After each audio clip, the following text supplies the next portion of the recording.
Brad Evans from Servpro of Warren County.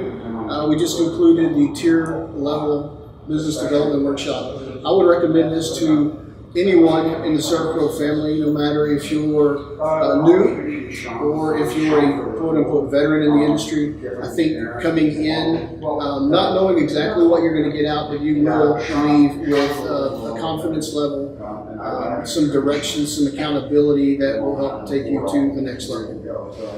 Do you feel like that it's different from the other trainings that you've attended, and why?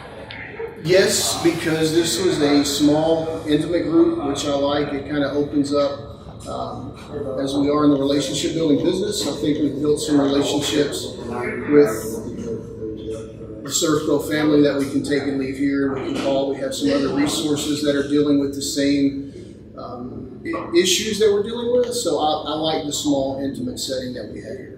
Do you feel like that the hands-on training was different than other trainings because possibly the instructors have done the work, been in your shoes? Maybe not critical, but it's more helpful to know that the people that are leading this have been where we are. It's real life. It's not that there's anything wrong with people that sit inside an office and create manuals are bad, but to feel the pain of the things that we deal with on a daily basis and get some direction on that's definitely beneficial. Do you feel like that based on the training and the information that was provided that you can go implement these things? I think there is.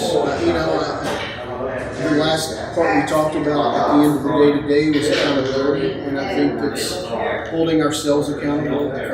You guys helping us hold ourselves accountable is what's going to take to implement some of the things we're talking about. Without accountability, things are going to fall off that we know we need to do. So I think that part's going to be critical.